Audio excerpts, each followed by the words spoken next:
Good afternoon, this is Nicholas from Gandora Gaming, and I'm bringing you all my super heavy samurai deck profile for 2022.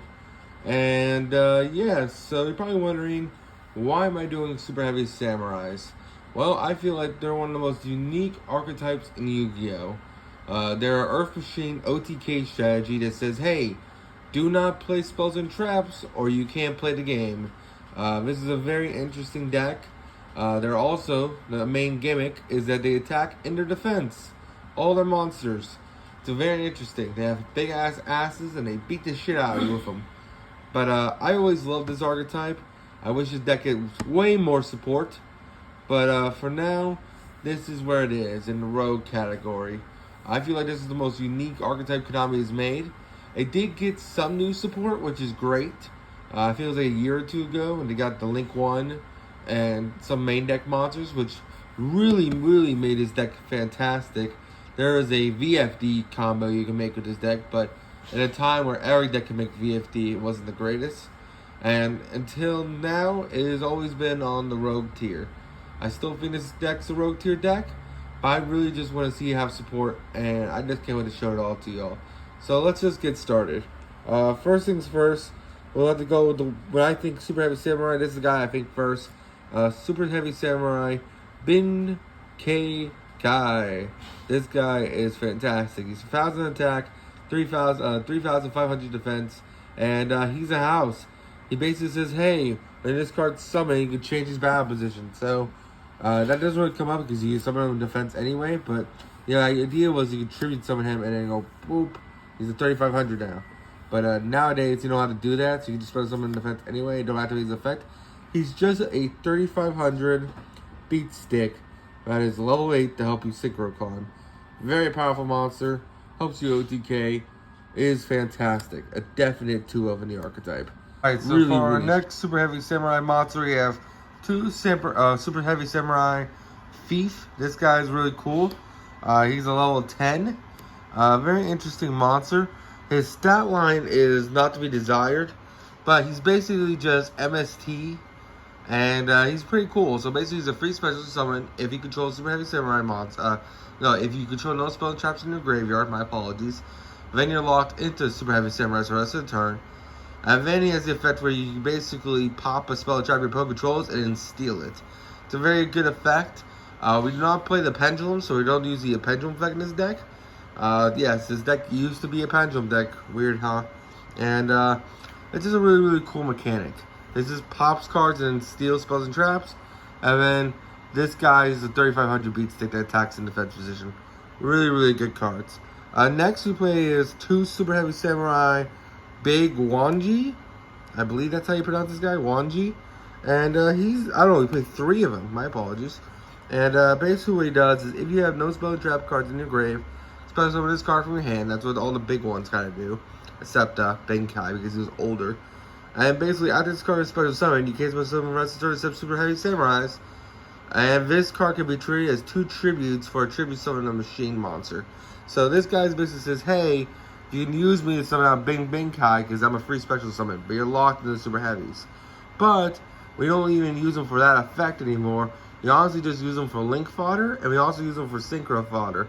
Because he's a level 5, him plus a 2 basically allows us to go into a 7, which is really good in this deck. Next we go into our tuners, which are the smallest trumpeters. We have 3 Super Heavy Samurai Trumpeter. This guy is a fantastic card. Basically says, like, these guys, he's a free special summon from the hand if you control no spells, traps, and grave. And then you're locked into Super Heavy Samurai monsters. And then he just has a great effect where basically after this card is special summoned this way, you can tribute this card to tribute special summon Super Heavy Samurais that sets a graveyard. Basically what this card does is it has a really cool niche effect, but the only reason why we're really playing it is because it is a level 2 tuner that allows us to go into our really powerful synchros. Plus it's a free summon onto the field, so it's just really easy to get onto the field. Very powerful card. Our last tuner that we are playing is 2 Super Heavy Samurai Fist. Fist is a really cool card where basically it helps you synchro with your opponent's monsters, which is really, really interesting. So basically what it says is that during the battle phase, it is called Super Heavy Samurai will be destroyed by battle. Basically, this quick effect, immediately after discard of resolves, you synchro summon one synchro monster with materials you control. So it's a quick synchro, which is awesome. And also you can use opponent's monsters, which is also awesome. Because we do play Jezakuru, the star-destroying kaiju. Which basically says, hey, I'm going to kaiju you and then synchro with it. Which is kind of interesting. Next we play is one Flutist. Flutist is really cool. Basically says, tribute one Super Heavy Samurai. You tribute him. Special summon Super Heavy Samurai from hand, which is really, really great. And then he's also a negate engrave, which is really good. So basically what he does is that if a Super Heavy Samurai is targeted with effects, he'll banish his card from grave and negate the effects. And destroy it, which is really, really strong. That's why he's a good one-of. And yeah, that is it for 2 of the one-ofs Super Heavy Samurais. The rest are 3-ofs or 2-ofs. We do play 2 more 2-ofs, but after that, it'll be 3-ofs. So now we go into our Super Heavy Samurai Wagon. The best Super Heavy Samurai when it comes to the level 4s that aren't equipped spells. This card is fantastic. Basically, when this card is normal special summon, you change it to defense position. And when this card is changed to attack position, you get to add basically any Super Heavy Samurai equipped spell to your hand. The monsters are treated as equipped spells. It's really, really interesting. So basically it says, add one Super Heavy Samurai soul monster for your deck to your hand. And all the soul monsters are equipped monsters, which is really, really cool. And this guy's just fantastic. He's the 1800 attack because they all attack and defense. And he's just a really, really powerful card. Next we have Super Heavy Samurai Scales. This guy's also amazing. Basically, when this card is summoned, you get to spend summon a Super Heavy Samurai level 4 or lower from your graveyard, which is fantastic. It's a really, really powerful card. And like I said, in the combos, you summon this using some other cards and then help you synchro and link synchro combo even harder. We also play 3 Magnet. This is the worst of the level 4 guys here. Where it basically says, hey, when this card is normal, summon level 4 or lower Super Heavy Samurai from your hand. Which is fine, but again, this one's the most important one. This one's not bad either. It just helps us extend a little bit better. And finally, the most important Soul cards. So now we get to the Soul Piercer cards. For Soul Piercer, this card's amazing. So, if you haven't read Super Heavy Samurais, like I said, they're a very, very interesting archetype. And basically, Soul Piercer is the heart and soul of the deck. And what it basically says is, this is our non-once per turn recruiter, like our Sangan of the archetype.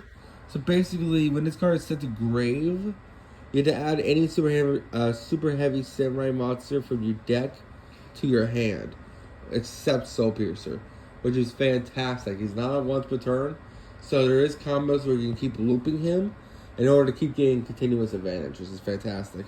He's also not a bad equipped monster, too. When he's equipped to a monster you control, it inflicts piercing damage, which is really, really strong. This is one of our most powerful equipped cards, and it's really, really good. Our next most powerful equipped card is Super Heavy Samurai Soul Maker. This card is also fantastic. I'm so happy I finally got 3 of this guy. This card is incredible. Basically, you target one Super Heavy Samurai monster you control, equip this card to it, and you tribute that monster to special summon any Super Heavy Samurai from the deck, which is really, really powerful. A great card, and it helps you combo off so well.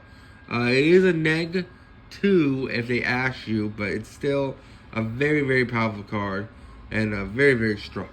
It just says, hey, tribute Super Heavy Samurai, which if you put it onto a Soul Piercer, means Soul Piercer is going to trigger to get an advantage.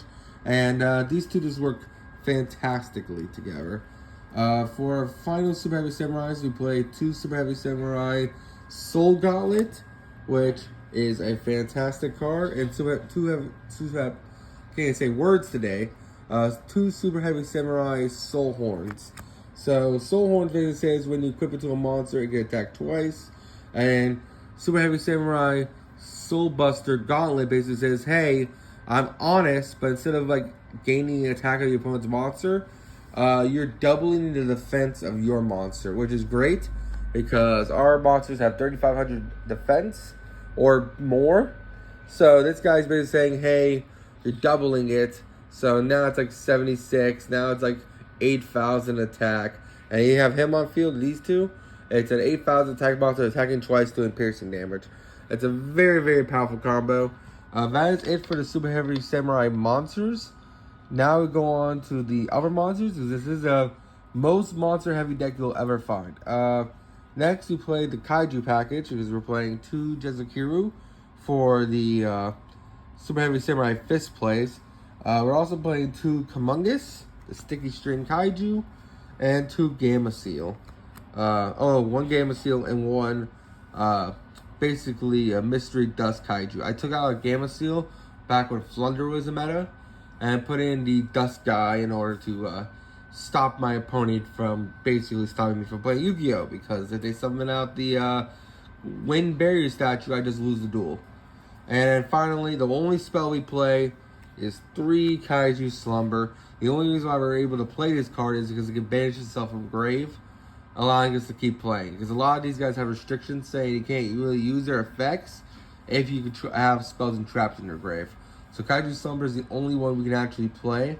And it's basically just a board wipe. Very powerful card. And that is it for the main deck. 40 cards exact. I hope this deck gets support soon. I hope one day it gets a really powerful... its main deck is strong. I just feel like maybe they give us a spell card that banish itself.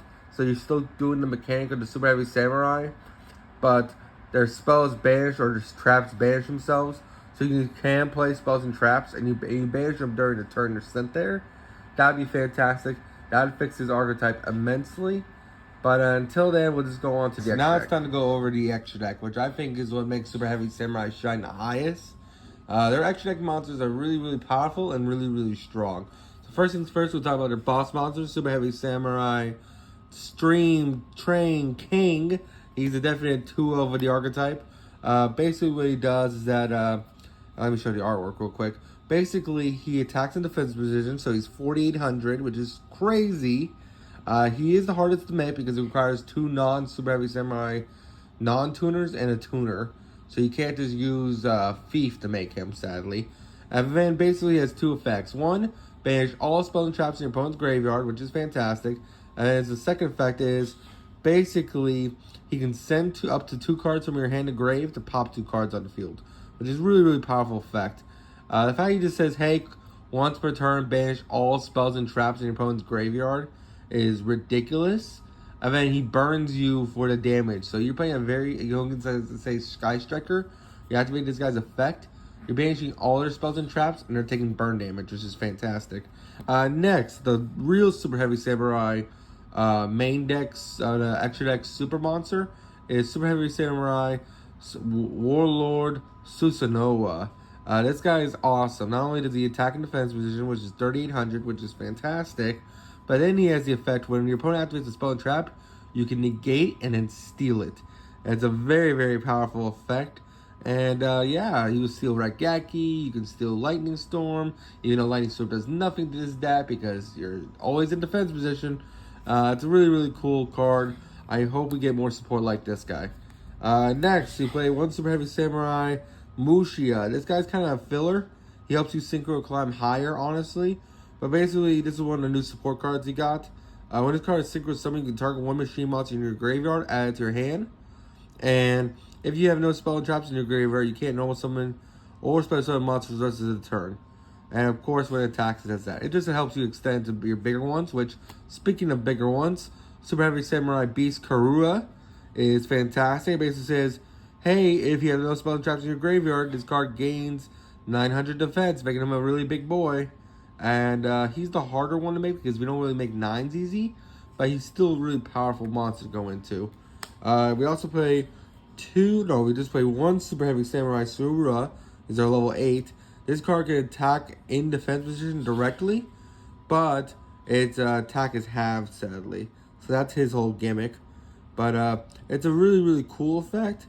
No, wait, my apologies. I'm getting mixed up. He does that. My apologies. Super Heavy Stealth Ninja attacks directly, but its attack is halved. This guy is a spell and trap pop. Yeah, if you target one spell and trap, destroy and inflict 500 damage. My apologies. That's what they do. Brio's kind of easy in this deck. We make level 6s really easy in this deck. So Brio just be able to bouncing cards is very powerful. And it's just a really, really strong card altogether. We can make him without locking ourselves because it's very easy to do the combo without having to force our way and do special summoning, locking us into Super Heavy Samurai. So it's just a strong card. The Churia Beast. You're playing an Earth Machine deck, you gotta be playing the Churia Beast. This card's really, really easy to make. No spells, very powerful card. Brachion's even more easier to make in this deck. Basically says no traps, does the same thing that the Churia Beast does, but you banish from grave instead. A very powerful monster, and I'm super happy about it. And then our last synchro is Ogre, which is fantastic. Basically, when this card is synchro summoned, destroy all spell and traps your opponent controls, which is great. I mean, of course, you can attack in defense position, but it doesn't matter because you most likely signal them off for bigger and stronger synchros. And finally, for our last three, we play 3 Super Heavy Samurai Scarecrow. Now, this is the new support card, which really, really breaks this archetype. Basically says, hey, you can't take battle damage from this card. So even if this card is on the field, it doesn't matter because they can't kill it. Well, they can kill it, but you won't take battle damage. I mean, it says, hey, when this card is link summoned, quick effect, you can just discard a card and instead summon a Super Heavy Samurai from your graveyard, which is really, really powerful and it helps you extend even further. And it's just a really, really powerful card in general. You can summon out any Super Heavy Samurai from grave. So you can even summon out Big Benkai or your Synchros. Very, very strong card. Helps you do a lot of things and is the main crucial part of the extra deck. If you wanted to say what I want to add to this archetype, maybe a new modern day boss monster would be great. These guys were kind of printed a while ago. More spell or trap hate. I wish they had spell cards that hated on hated on spells and traps. I feel like this archetype is so unique and so interesting. I just need a little bit more support to push it all the way there. Denko Sekka, not Denko Sekka, the Denko Sekka spell card, Sekka's Light, used to be a really, really good card in this deck, but since they put the 1 for whatever reason, sadly this deck doesn't do as well as it used to do. It never was meta, but I still feel like it has potential, and it's definitely the most interesting Yu-Gi-Oh archetype, in my opinion, Konami has ever made. Alright, you all take care. Don't do anything stupid. Bye.